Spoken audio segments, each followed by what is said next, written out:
Hello friends, 4 अप्रैल की news items देख लेते हैं। द हिंदू न्यूज़पेपर में से ये 9 न्यूज आइटम्स पिकअप की गई है, इनको डिटेल में डिस्कस करेंगे। पहली है IISc tops national rankings, IIT Madras comes second. So Indian institute of science Bengaluru ये टॉप हायर एजुकेशन इंस्टीट्यूशन है कंट्री की। ये NIRF रैंकिंग है, नेशनल इंस्टीट्यूशनल रैंकिंग फ्रेमवर्क, जो 2017 की अभी रैंकिंग आई है। तो इसमें जो हायर एजुकेशन इंस्टीट्यूशन है 2995 इंस्टीट्यूशन ने इसमें पार्टिसिपेट किया और उसमें IISc बेंगलोर ये टॉप रैंक पे आई है। सेकेंड रैंक पे IIT मद्रास है। तो ये सारे जो है IIT टॉप 7 IITs ये लिस्ट में टॉप 10 में, JNU बनारस हिंदू यूनिवर्सिटी ये सारे टॉप 10 में आती है। तो ये रैंकिंग ओवरऑल रैंकिंग दी गई है हायर एजुकेशनल इंस्टीट्यूशन की, तो पहली बार किया गया। इससे पहले जो 2016 में ये नेशनल इंस्टीट्यूशनल रैंकिंग फ्रेमवर्क पहली बार यूज किया गया था, तब सेक्शन वाइज किया गया था, डिसिप्लिन वाइज। अभी भी इसमें सेपरेट लिस्ट है डिसिप्लिन वाइज, जैसे इंजीनियरिंग, मैनेजमेंट वगैरह की। जो ओवरऑल रैंकिंग में मैनेजमेंट इंस्टीट्यूट है, IIMs इंस्टीट्यूट, ये 17th रैंक पे जो टॉप मोस्ट IIM है वो है IIM अहमदाबाद। तो ये काफी पीछे है लिस्ट में, तो ये एक थोड़ा शॉकिंग एस्पेक्ट था। और HRD मिनिस्ट्री ने कहा है कि गवर्नमेंट अब जो ये टॉप रैंकिंग इंस्टीट्यूट है, जैसे रैंकिंग है उस हिसाब से उनको ज्यादा ग्रांट्स भी दिए जाएंगे। तो ये है, तो ये गवर्नमेंट के थ्रू हुआ है, सेंट्रल गवर्नमेंट ने रिलीज किया ये रैंकिंग को। यूनिवर्सिटीज भी टॉप 5 यूनिवर्सिटीज भी लिस्ट की गई है, जैसे आप देख सकते हैं। जो पैरामीटर्स यूज किए गए इस रैंकिंग के लिए, तो ये 5 पैरामीटर्स है, 5 पॉइंट्स जिसके बेसिस पे इनको रैंकिंग दी गई है। एक है टीचिंग लर्निंग रिसोर्सेस, फिर है रिसर्च एंड प्रोफेशनल प्रैक्टिस, तो कितना पब्लिकेशंस करते हैं, कैसी क्वालिटी है पब्लिकेशंस की, पेटेंट्स कितने हैं, प्रोजेक्ट्स कितने हैं, ग्रेजुएशन आउटकम मतलब प्लेसमेंट कैसे होता है, हायर स्टडीज के लिए जाते हैं कैसा है, सैलरी कितनी है, PhD डिग्रीज कितनी अवार्ड की गई है, तो ग्रेजुएशन आउटकम्स देखा जाता है। रिसर्च, फिर आउटरीच एंड इंक्लूसिविटी मतलब स्टूडेंट का डाइवर्सिटी कितना है उसमें, वो देखा जाता है। और परसेप्शन मतलब कि बाकी इंस्टीट्यूशंस के उनके बारे में क्या सोचते हैं, एम्प्लॉयर्स का क्या व्यू पॉइंट है, पब्लिक जनरली क्या व्यू पॉइंट है। तो इन 5 पॉइंट्स के बेसिस पे ये रैंकिंग की गई है। फिर अगला न्यूज आइटम है 98.35 crore allotted for Assam heritage circuit.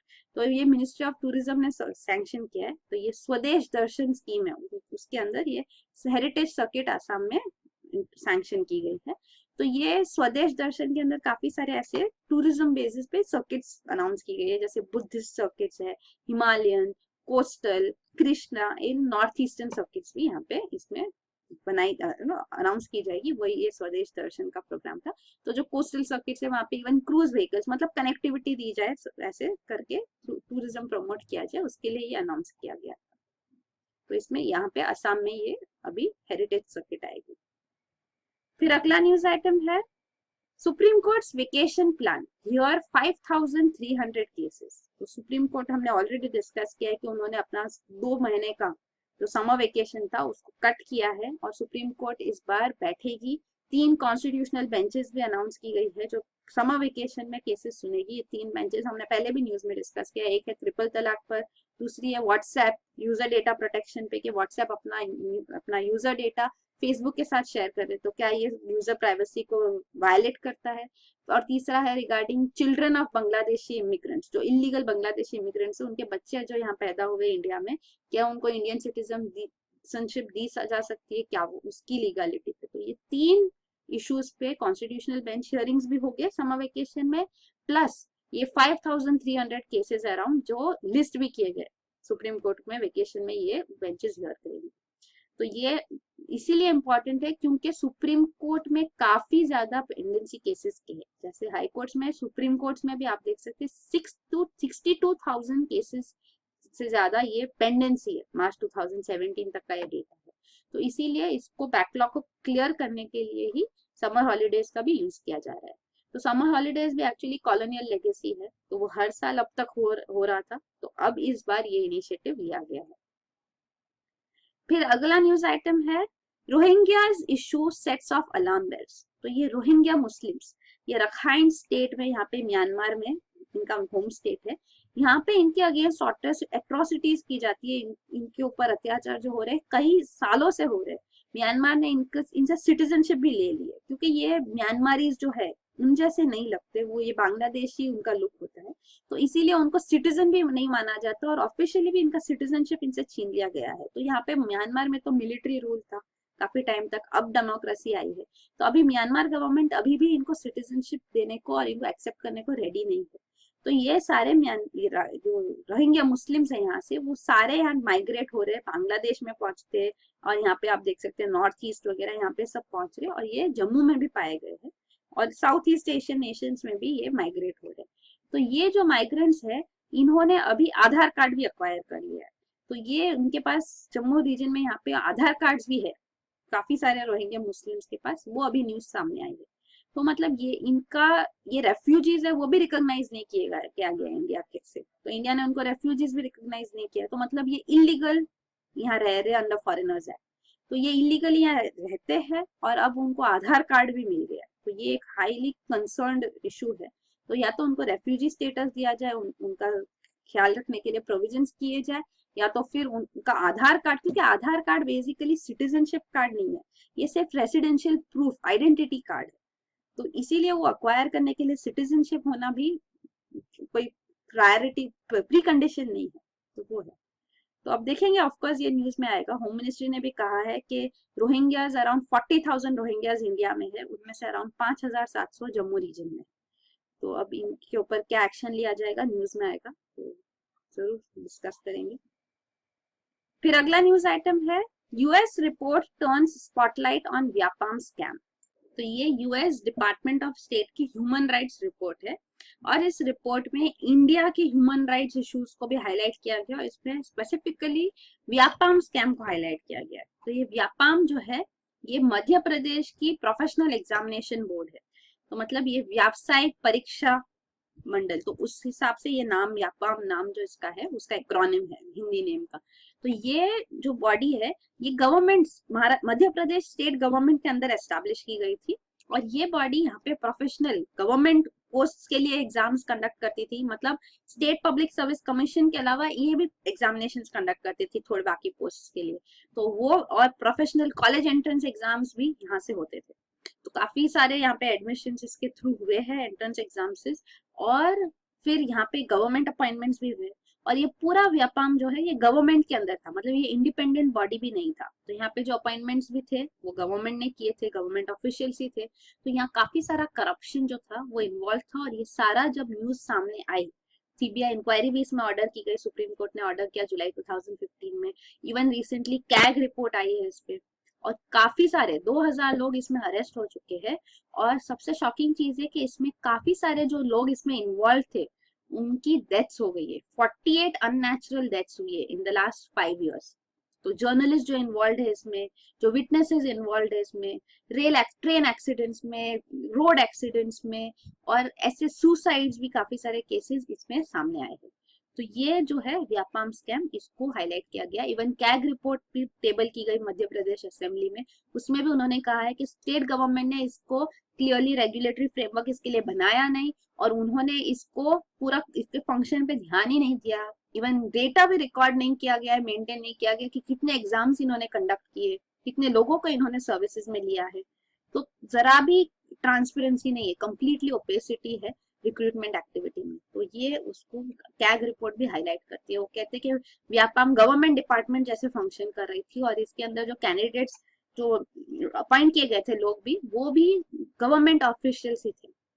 Even supreme court ने जो ये एंट्रेंस एग्जाम से जो एमबीबीएस स्टूडेंट्स ने एंट्रेंस कैंडिडेट जिनको मिला था, वो भी सारा कैंडिडेट सुप्रीम कोर्ट ने रिजेक्ट कर दिया, तो उसको भी साइड किया गया। इतनी इरेगुलरिटीज इसके फंक्शनिंग में थी जो सामने आई है।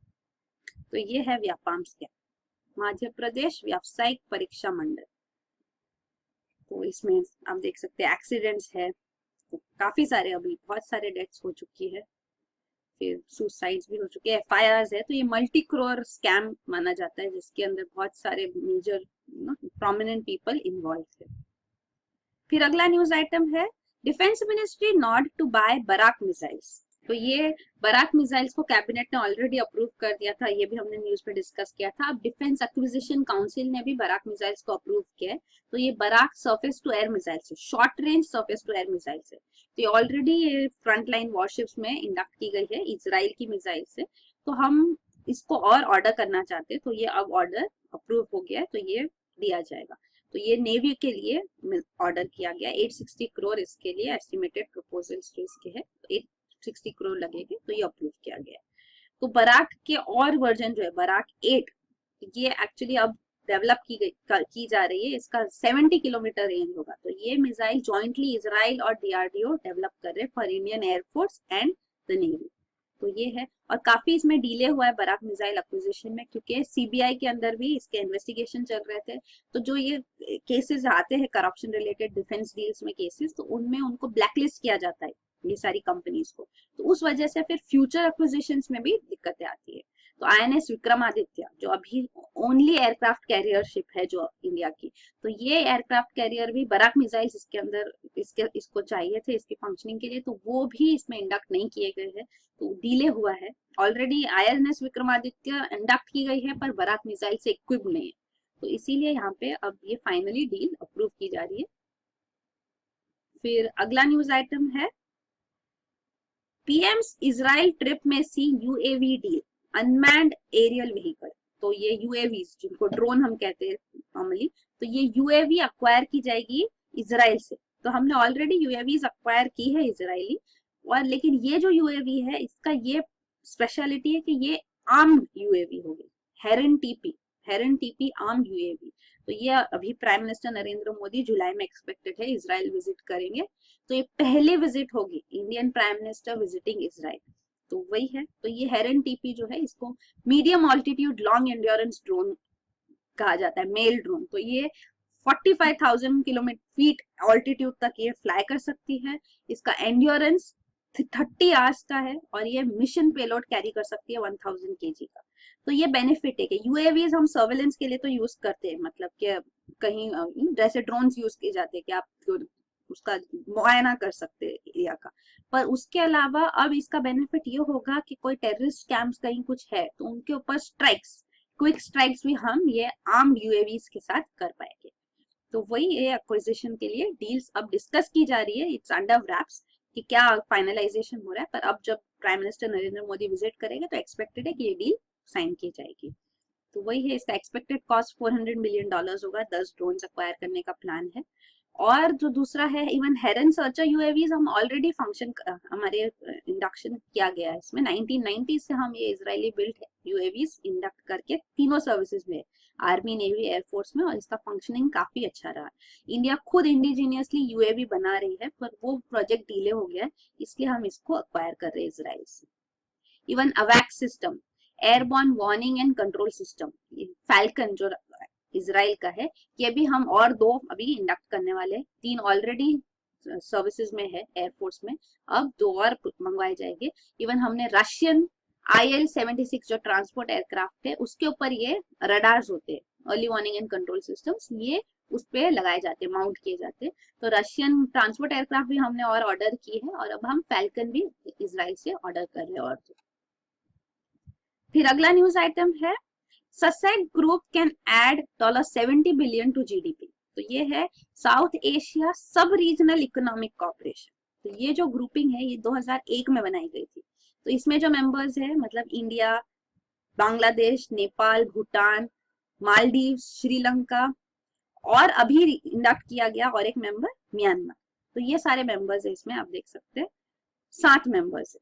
तो सार्क में 8 मेंबर्स है, तो यहाँ पे सार्क में म्यांमार मेंबर नहीं है और अफगानिस्तान एक्चुअली मेंबर, तो यहाँ अफगानिस्तान नहीं है, म्यांमार है। और जो ओनली कंट्री यहाँ मिसिंग है ससेक में वो है पाकिस्तान, तो Pakistan is not a member in SASEC. तो ये ग्रुपिंग बनाई गई है इकोनॉमिक कॉपरेशन के लिए।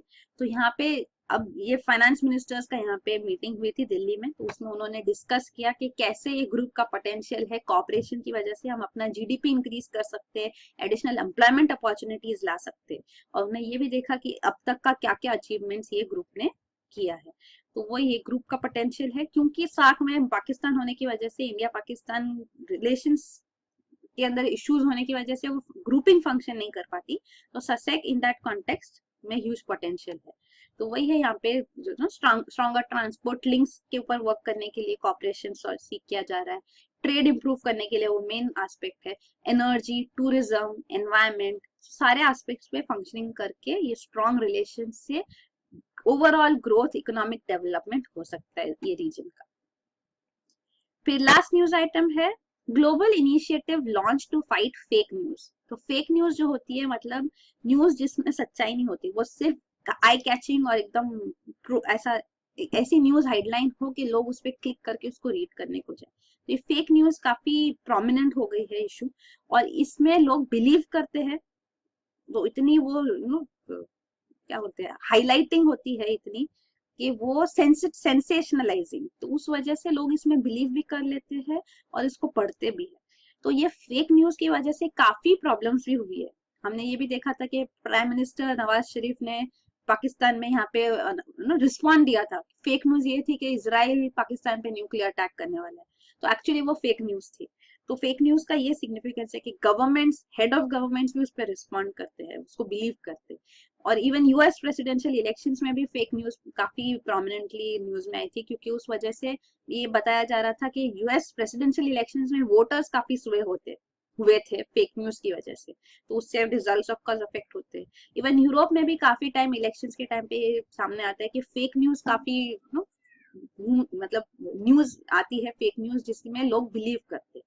तो ये फेक न्यूज के प्रॉब्लम को रिजॉल्व करने के लिए ग्लोबल अलायंस बना गया है, न्यूज इंटीग्रिटी इनिशिएटिव। $14 मिलियन का एक लॉन्च किया गया अलायंस, जिसके अंदर फेसबुक, फोर्ड फाउंडेशन, मोजिला वगैरह सब इन्वॉल्व है।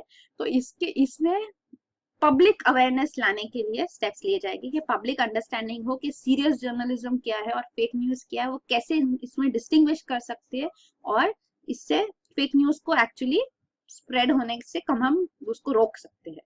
तो ये एक इशू यहाँ पे रिजॉल्व किया जाएगा। और ऑल्सो एक और टर्म है क्लिक फार्म्स।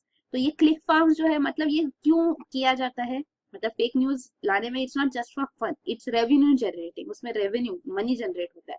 कैसे? क्योंकि जब लोग फेक न्यूज पे क्लिक करते हैं, वो वेबसाइट्स पे जाते हैं, तो वहाँ पे एड्स होती है, तो ऑनलाइन एडवर्टाइजिंग से उनको रेवेन्यू मिलता है। तो जितने क्लिक्स हो गए उतना ऑनलाइन रेवेन्यू मिलेगा एडवर्टाइजमेंट से। तो ये क्लिक फार्म्स भी जो होते हैं, इनको भी कम्बैट करने के लिए फेसबुक ने भी काफी इनिशिएटिव्स लिया है। उन्होंने भी फ्लैग करने लगे हैं, जो न्यूज स्टोरीज फॉल्स होती है उनको वो फ्लैग करने लगे हैं। तो फेसबुक पे भी ये जर्नलिज्म प्रोजेक्ट लॉन्च किया गया है कि सीरियस जर्नलिज्म को प्रमोट किया जाए और ये फ्रॉड न्यूज को कम्बैट किया जाए, इसको कम किया जाए इसको। तो ये उस बारे में, तो यही है न्यूज आइटम्स। Thank you.